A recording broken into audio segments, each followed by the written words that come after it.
आज हम बात कर रहे हैं भारत में 2025 में सोने की तस्करी में जो एकदम से तेजी आई है उसके बारे में। हमारे पास कुछ जानकारी है, कुछ स्रोत हैं जो इस पूरे मामले पे रोशनी डालते हैं कि भाई इतना क्यों बढ़ गया है और कौन-कौन से तरीके इस्तेमाल हो रहे हैं इसे करने में।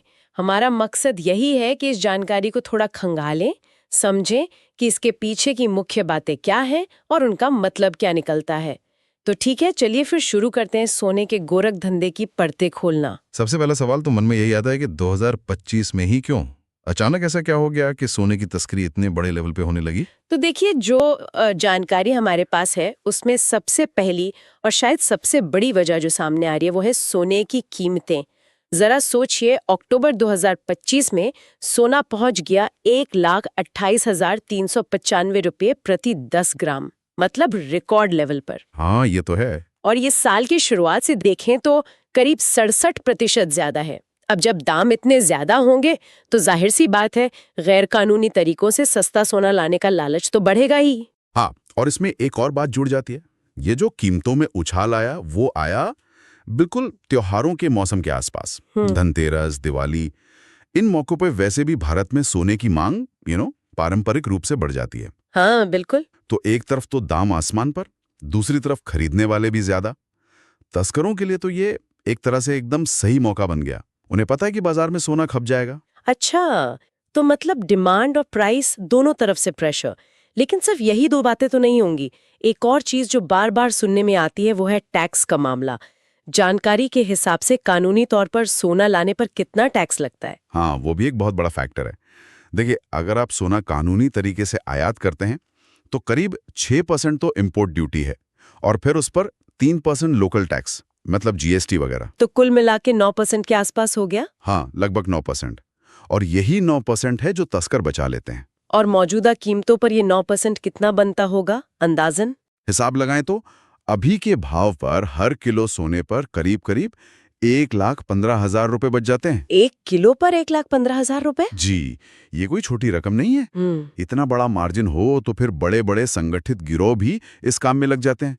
ये सिर्फ छोटे मोटे तस्करों का खेल नहीं रह जाता, ये एक बड़ा आर्थिक अपराध बन जाता है। तो ये जो 9% का टैक्स गैप है, ये सिर्फ तस्करों को फायदा नहीं पहुंचा रहा, बल्कि एक पूरी पैरेलल इकोनॉमी को फ्यूल कर रहा है। सरकार को रेवेन्यू लॉस तो हो ही रहा होगा, पर जो बेचारे ईमानदार कारोबारी हैं, उनके लिए तो बिजनेस करना मुश्किल हो जाता होगा। बिल्कुल सही कहा आपने। और अगर हम इसे थोड़ा और बड़े कॉन्टेक्स्ट में देखें तो एक और पहलू है।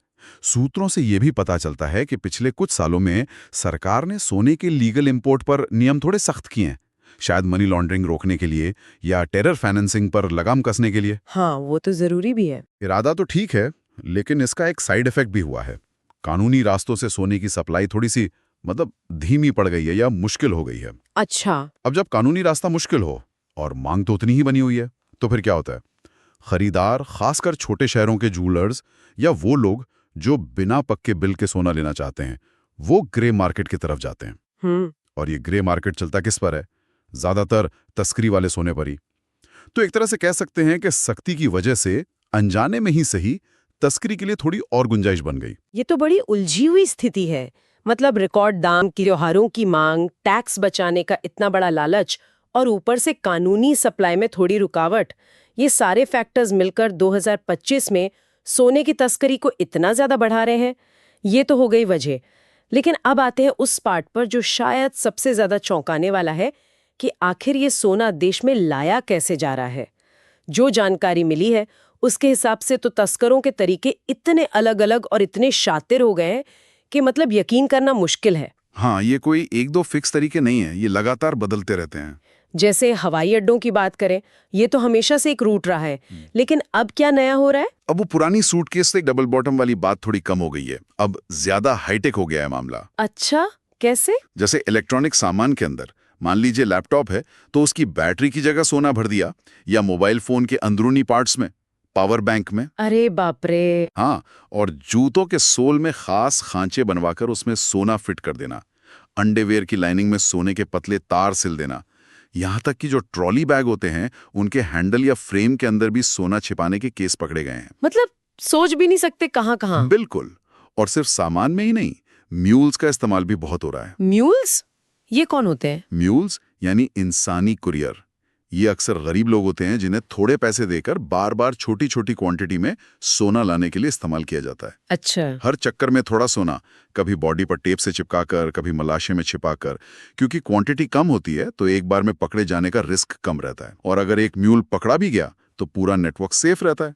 ये रिस्क को बांटने का तरीका उनका। तो ये म्यूल्स किसी खास जगह से आते हैं या कोई भी हो सकता है? जानकारी सीधे तौर पे तो नहीं बताती, पर जो पैटर्न दिखता है उससे लगता है कि ये अक्सर उन देशों के नागरिक होते हैं जहां से सोना आ रहा है, या फिर भारत के ही कमजोर आर्थिक पृष्ठभूमि के लोग होते हैं। कभी कभी तो जो लोग खाड़ी देशों में काम करते हैं, घरेलू कामगार वगैरह, उन्हें भी बहला फुसलाकर इस काम में लगा दिया जाता है। ये तो बहुत दुखद है। अच्छा, एयरपोर्ट्स के अलावा समुद्री रास्ते भी तो है, उनका क्या हाल है? हाँ, वो भी तस्करी का एक बहुत बड़ा जरिया है। खासकर खाड़ी देशों से, जैसे दुबई वगैरह से, बड़े बड़े कार्गो कंटेनरों में सोना छिपाकर लाया जाता है। कंटेनरों में? इतनी भारी निगरानी के बीच? हाँ, उसे डिक्लेयर कुछ और कर देते हैं, जैसे कोई भारी मशीनरी के पुर्जे बता दिए, या मेटल स्क्रैप, या कोई और सस्ता सामान, ताकि कस्टम वालों को शक ना हो। और फिर ये कंटेनर बंदरगाह पर उतरते हैं। कुछ जगहों का जिक्र है, जैसे महाराष्ट्र में डोंगरी जैसे तटीय इलाके। ये एक तरह से ट्रांजिट पॉइंट बन गए हैं। यहाँ माल उतारा जाता है, किसी गोदाम में ले जाकर चुपके से सोना निकाल लिया जाता है, और फिर वो धीरे धीरे लोकल नेटवर्क के जरिए मुंबई और देश के बाकी हिस्सों में पहुंच जाता है। पूरा ऑर्गेनाइज तरीके से होता है ये सब। कमाल है। अच्छा, हवाई रास्ते हो गए, समुद्री रास्ते हो गए, जमीनी सीमाओं का क्या? भारत की सीमाएं तो बहुत लंबी हैं, कई देशों से मिलती हैं। बिल्कुल, और वो एक और बड़ी चुनौती है। नेपाल, बांग्लादेश, म्यांमार, इन देशों से लगी सीमाएं सोने की तस्करी के लिए काफी इस्तेमाल हो रही हैं, और इनमें से कई इलाके ऐसे हैं, पहाड़ी, जंगली, जहां हर इंच पर नजर रखना मुमकिन नहीं है। तो वहां कैसे लाते हैं? गाड़ियों में खास तौर पे खुफिया जगहें बनाई जाती हैं, दरवाजों के पैनल के पीछे, सीट के नीचे, फ्यूल टैंक को मॉडिफाई करके। और कई बार तो लोग पैदल ही मुश्किल रास्तों से सीमा पार कर जाते हैं, खासकर उन इलाकों में जहां फेंसिंग नहीं है या लोकल लोगों का आना जाना आम है। तो छोटी छोटी मात्रा में लगातार आता रहता होगा। हाँ, अक्सर यही होता है, थोड़ा थोड़ा करके लाओ वाली स्ट्रैटेजी।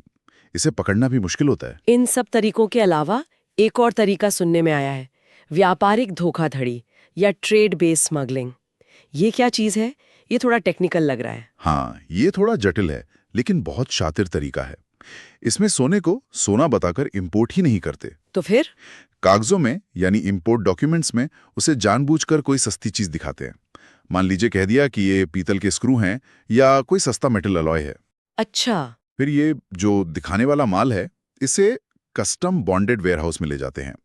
अब ये वेयरहाउस एक स्पेशल जगह होती है, ये कस्टम के निगरानी में तो होती है, पर यहाँ रखे माल पर ड्यूटी तब तक नहीं लगती जब तक उसे घरेलू बाजार में बेचने के लिए नहीं निकाला जाता। मतलब एक तरह की टैक्स फ्री होल्डिंग जगह। बिल्कुल, और खेल यही होता है। वेयरहाउस के अंदर मिली भगत से उस सस्ते घोषित माल को चुपके से असली सोने से बदल दिया जाता है। अरे वाह। और इस पूरे काम के लिए फर्जी कंपनियां बनाई जाती हैं, जाली बिल तैयार होते हैं ताकि सारे कागजात बिल्कुल सही लगें।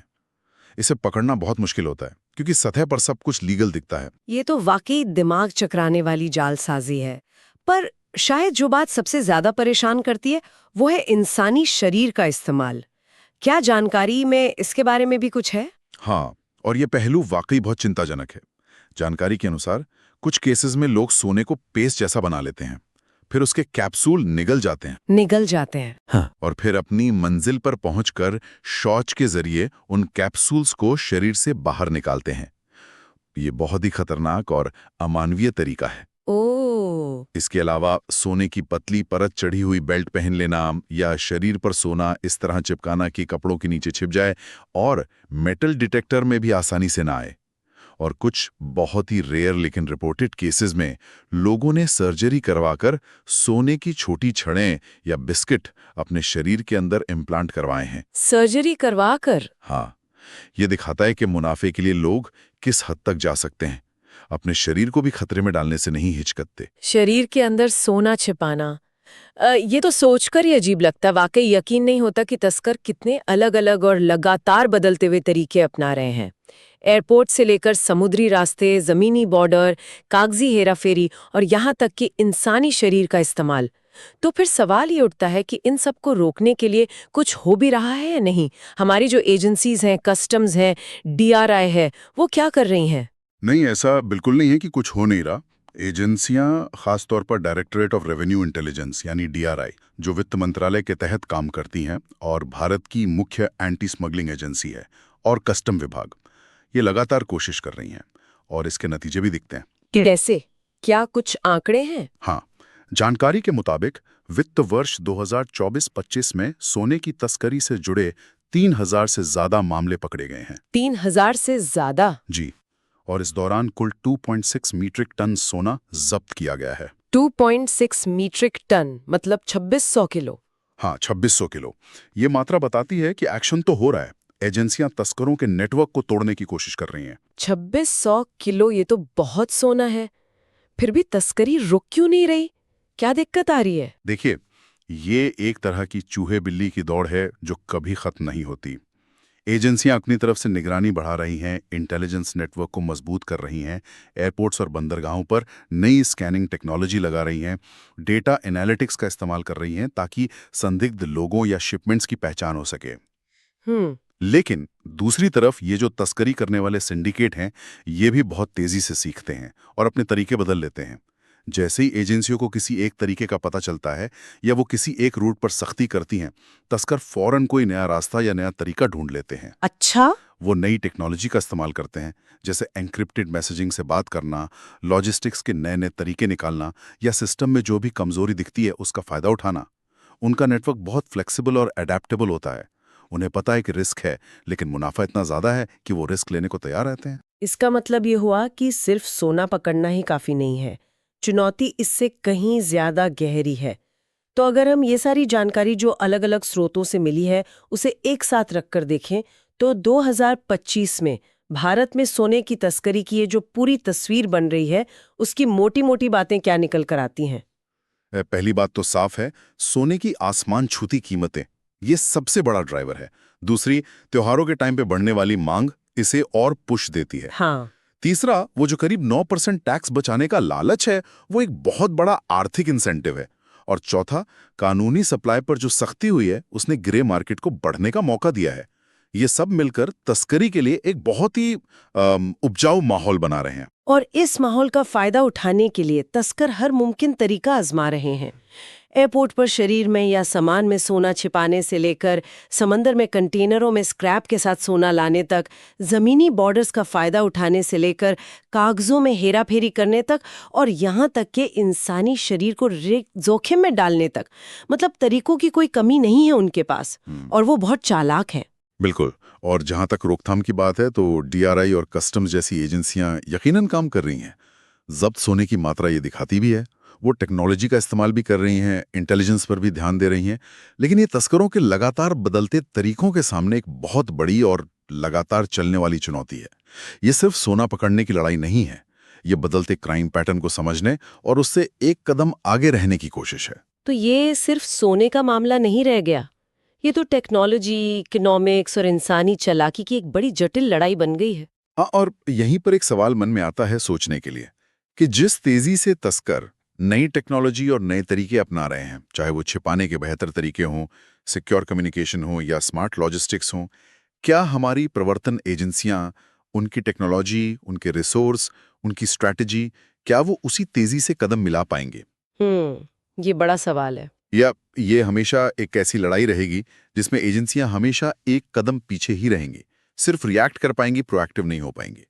भविष्य में टेक्नोलॉजी इस खेल को और कितना बदलेगी, ये देखना बहुत अहम होगा। ये एक ऐसा सवाल है जिस पे पॉलिसी बनाने वालों को और एजेंसियों को लगातार सोचना पड़ेगा।